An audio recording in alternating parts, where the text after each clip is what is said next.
Kakinada rural Thimmapuram గ్రామం శివాలయంలో ఇటీవల జరిగిన ఘర్షణల అనంతరం తర్వాత రోజు జరిగిన గోహత్యలు బాధాకరమని ఎమ్మెల్యే పంతం నానాజీ అన్నారు.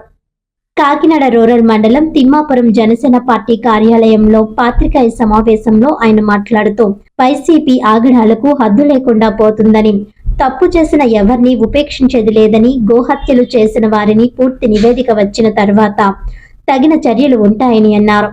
మాజీ ముఖ్యమంత్రి జగన్మోహన్ రెడ్డి హత్య రాజకీయాలను మాజీ ఎమ్మెల్యే కన్నబాబుతో తిమ్మాపురం నుంచి మొదలు పెడుతున్నారా అని అనుమానాలు వ్యక్తం చేశారు. ఈ సందర్భంగా గ్రామ జనసేన పార్టీ గౌరవ అధ్యక్షులు మాదారపు తాతాజీ, ఎంపీపీ అనంతలక్ష్మి త్రిమూర్తులు, బీజేపీ నాయకులు రంబాల వెంకటేశ్వరరావు, లీలావతి, నండూరి సత్యబాబు, కూటమి నాయకులు, మాదారపు తాతాజీ యూత్ సభ్యులు పాల్గొన్నారు.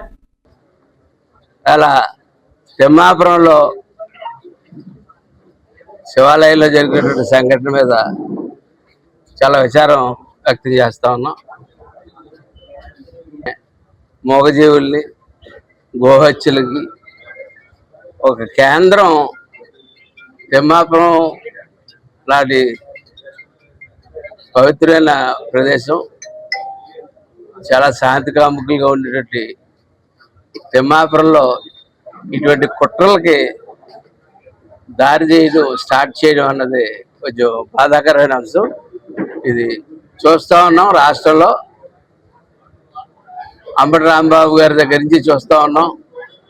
తిరుపతి లడ్డు దగ్గర నుంచి తప్పాలు చేసి దొంగ అంటే దొంగనే పరిస్థితుల్లో తిరుపతి లడ్డు దగ్గర మొదలుపెట్టారు. దారంటే పోత ముఖ్యమంత్రి గారిని పచ్చి బూతులు తిట్టారు. ఈవేళ హిందువుల మనోభావాలు దెబ్బతిట్టేటట్టుగా దేవాలయాల మీద దాడి చేస్తూ ఉన్నారు.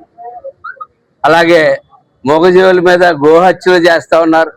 వచ్చి ఇదంతా ఇవన్నీ మిక్స్ చేసి చూసుకుంటే ఒక చాలా ప్రమాదకరమైన కుట్ర ఆంధ్రప్రదేశ్లో జరుగుతుందన్నది కొంచెం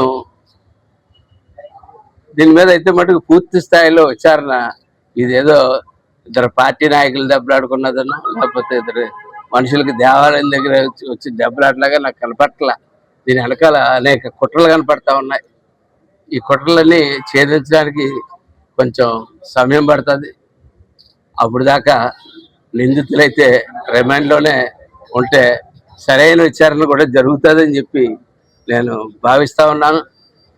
ఒక దేవాలయం 10 మంది కలిసి చందాలు వేసుకుని చేసుకున్నాడు. దేవాలయంలో ఒక దేవాలయంలో ఎవరన్నా చేస్తే ఒక పూజ జరిగినప్పుడు ఒక దంపతులు కూర్చుంటారు, ఆ పూజ చేస్తూ ఉంటారు. ఆచారం ఊర్లో మిగిలిన గుడిలో కూడా అదే జరుగుతూ ఉంటుంది. ఇక్కడ అది జరుగుతుంది. దాని నిమిత్తంగా అడ్డుపెట్టి గొడవ పెట్టుకోవాల్సిన అవసరం లేదు.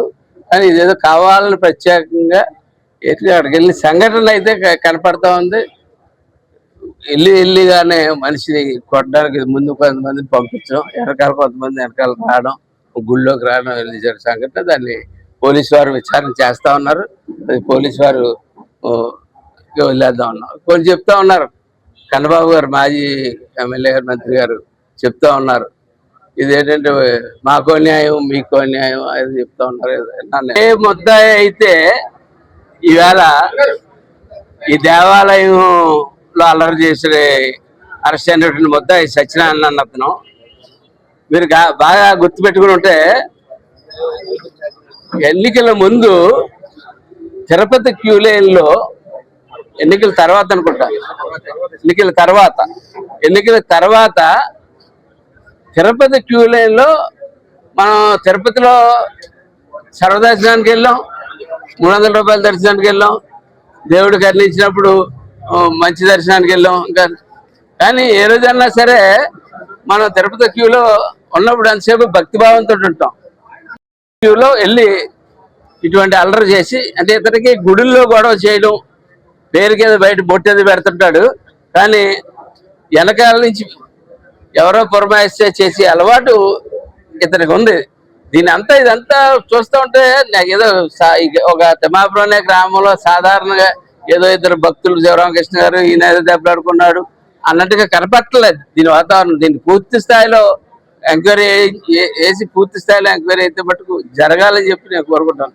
దాని వెనకాల పశువులను చంపడం ఇవన్నీ చూస్తూ ఉంటే దీని ముందేమో తిరుపతి లడ్డూలో దాన్ని తిరిగి అక్కడ గవర్నమెంట్ విచారణ జరుగుతుంది, సిట్లో రిపోర్ట్ ఇచ్చింది, అన్నిటి రిపోర్ట్ ఇచ్చింది, అది కల్తీ ఏం జరిగింది అంటే ఇది ఏంటంటే ఏ సన్నాసి కూడా ఇది కల్తీ కాదని అంటలేదు వాళ్ళు.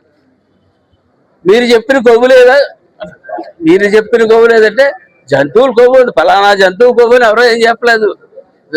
ఆ కెమికల్స్ అంటేనే ఆ కొవ్వులతో తయారు చేసేవి అటువంటి అన్ని, అందులో ఆటోమేటిక్గా దాని అర్థమైంది. కానీ వీళ్ళు ఎంతసేపు ఆ కొవ్వు లేదు కొవ్వు అన్నారు కదా, కొవ్వు లేదు అంట, కొవ్వు లేదు హిందువులు మన వాళ్ళు తిరిగి మనం దెబ్బతీసేవాట. అంటే ప్రసాదముడు ఆవు, పాలు, పెరుగు, వెన్న లేకుండా నెయ్యి వచ్చేసింది అక్కడ అలా. అట్లాగే ఇక్కడ ఊర్లో ఉన్న ఆవులు చంపేస్తున్నారు. ఇవన్నిటిని కలిపి దీనికి ఖచ్చితంగా ఈ వ్యక్తి వెనకాల ఉన్న కన్నబాబు అనే వ్యక్తికి వీళ్ళందరికీ కూడా దీని మీద ఒక కుట్ర, ఈ కుట్ర వెనకాల వీళ్ళందరూ భాగస్తామని దీన్ని కొంచెం డీప్ గా